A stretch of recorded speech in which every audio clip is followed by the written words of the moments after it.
샬롬, 사랑하는 일진 형제자매 여러분, 반갑습니다. 오늘 사도행전 2장 14절에서 36절 말씀인데요. 오늘 말씀은 오순절에 성령을 받은 제자들이 복음을 증거하는 그런 장면입니다.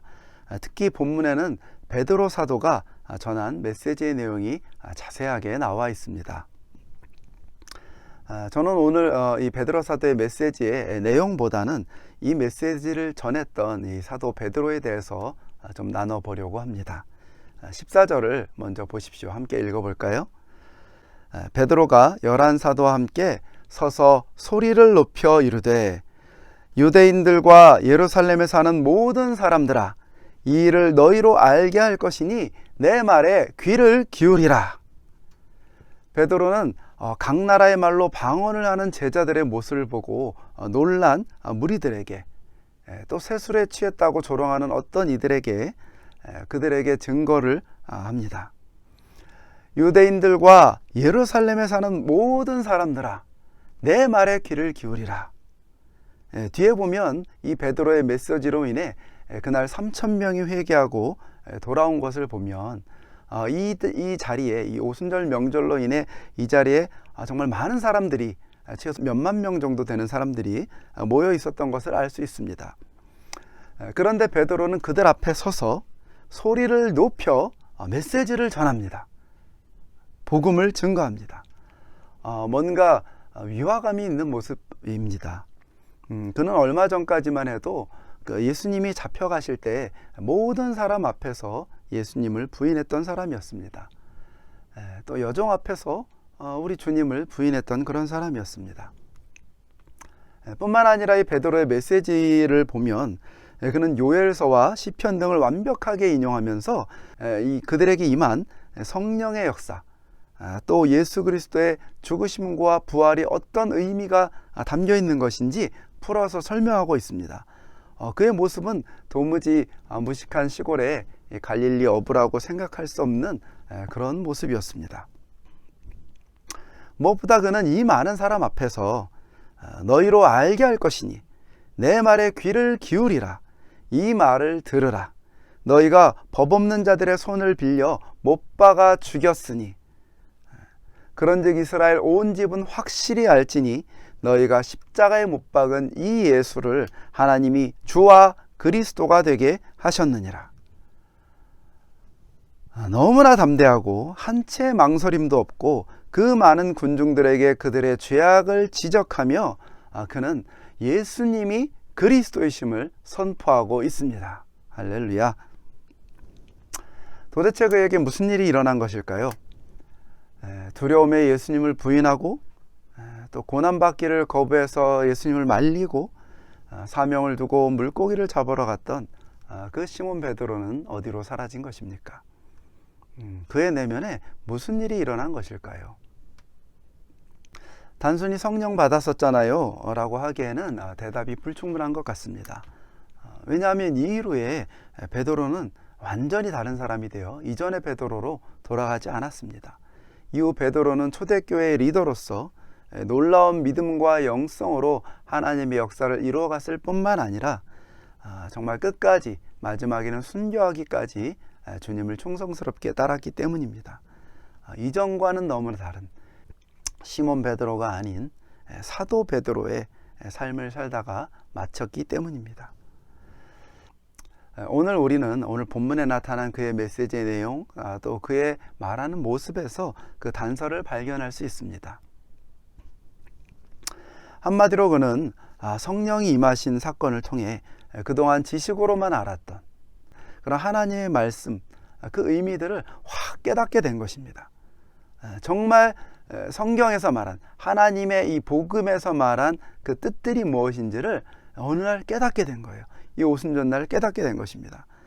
요엘서에 기록되어 있는 하나님께서 내 영을 부어주신다라는 의미, 또 다윗이 기록했던 이 메시아에 관해 알듯 말듯 그런 애매했던, 정말 무슨 소리인지 잘 몰랐던 그런 그리스도에 대한 내용들, 또 3년 반 동안 예수님을 따라다니면서 많은 말씀을 들었는데 이게 무슨 소리인지 했던 그런 애매한 내용들, 주님께 대한 또 여러 가지 애매한 내용들, 그런 것들이 이 하나님의 성령이 임하심으로 말미암아 그날 한순간에 쫙 깨달아진 것이에요.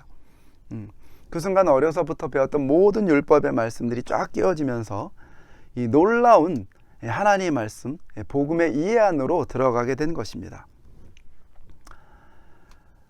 이 복음을 깨닫게 되었을 때 이 하나님의 말씀, 우리 주님이 어떠한 분이신지 이 복음을 깨닫게 되었을 때 이 베드로가 얼마나 놀라고 또 감격스러웠을까요? 3년 반 동안 정말 주님 옆에서 우리 예수님을 따라다니면서 나중에 정말 한 자리 차려고 했던 그랬던 사람인데 이 성령의 역사를 통해 정말 내가 모시고 따랐던 예수님이 어떤 분이신지 알게 되었을 때 정말 주님이 하나님이셨구나, 정말 주님이 그 그리스도셨구나 고백은 했었지만 그것을 정말 마음 깊숙이 깨닫게 되었을 때 정말 그의 심장이 두근거리지 않았겠습니까? 그의 심장은 터질 것만 같았습니다. 이 주님을 따르게 된 것이 얼마나 복되고 이 주님을 따라 그동안 섬겼던 것이 얼마나 감격스러운 일이었고 얼마나 영광스러운 일인지, 뿐만 아니라 이 주님을 알지 못하고 이 복음을 깨닫지 못하고 모여있는 이 무리들을 생각할 때 그는 목소리를 높일 수밖에 없었습니다. 베드로가 이 놀라운 구원의 비밀, 이 복음의 비밀, 예수 그리스도, 이 하나님의 말씀의 실체들을 깨닫게 되었을 때 그는 목소리를 높일 수밖에 없었으며 그 누구도 두려워하지 아니하고 담대하고 강한 목소리로 그들에게 복음을 증거하고 그들의 죄를 책망하며 예수님이 주다, 그리스도시다라고 증거하게 된 것입니다.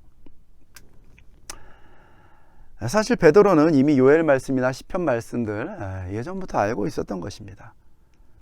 또 예수님이 어떤 분이신지 정말 3년 반 동안 따라다니면서 들었고 심지어 가장 가까운 곳에서 곁에서 보았습니다. 그러나 그는 주님이 정말 어떤 분이신지 지금까지 깨닫지 못했던 것이죠. 그러나 오늘 성령이 임하면서, 그러나 오늘 이 성령이 역사하심으로 말미암아 그의 내면에 정말 이 하나님의 살아계심, 우리 예수 그리스도의 주님 되심, 하나님의 말씀의 그 비밀들이 깨달아지게 되었을 때 그는 완전히 다른 사람으로 변화되게 되었습니다. 여러분, 우리에게 이 역사가 필요합니다. 신앙생활이, 또 우리의 신앙이, 하나님의 말씀이 어떤 종교적인 지식이나 관념이 아니라 우리 내면에 실제로 새겨지고 실제로 믿어지는 그런 역사. 그리하여 누가 뭐래도, 어떤 사람 앞에서도, 코로나가 어떻든, 회사에서 뭐라고 하든, 부모님이 뭐라고 말씀하시든 간에 이 끓어오르는 확신과 믿음과 이 감격과 이 영광으로 인해 예수님을 주님으로 고백하고 시인하는 역사, 이제는 정말 이것이 필요한 그런 시기라고 믿습니다. 이 베드로의 이 변화가 저희들에게 필요합니다. 사랑하는 일진 형제자매 여러분, 이 감격이 있으십니까? 이 감격이 살아 있으십니까? 혹시 신앙생활 하면서도 그 이전의 베드로와 같이 사람들의 눈치를 보고 머뭇거리고 두려워하는 삶을 혹시 살고 있지는 않으십니까? 오늘 사도행전 2장에 이 베드로가 가졌던 확신과 감격과 담대함이 있으십니까? 여러분, 만약에 그렇지 않다면 기도하십시오. 오순절에 제자들에게 임하셨던 그 성령께서 나에게 또 우리에게 임하셔서 내가 믿고 있는, 우리가 믿고 있는 이 복음이 얼마나 위대한 것인지, 우리가 섬기고 있는 주님이 얼마나 높으신 분이시고 우리 하나님께서 약속하신 유일한 그리스도이신지 우리 마음에, 심령에 깨달아지도록 기도하셔야 합니다. 이것을 통해서 우리가 정말 놀라운 확신과 믿음 가운데 증인의 삶을 살 수 있도록, 이 베드로와 같이 주 예수의 증인의 삶을 살아갈 수 있도록 그렇게 기도하십시오. 신앙을 아는 것이 아니라 확신 가운데 이 베드로와 같은 삶을 살게 해달라고 기도하십시오. 이것을 위해서 셀에서 함께 기도하십시오.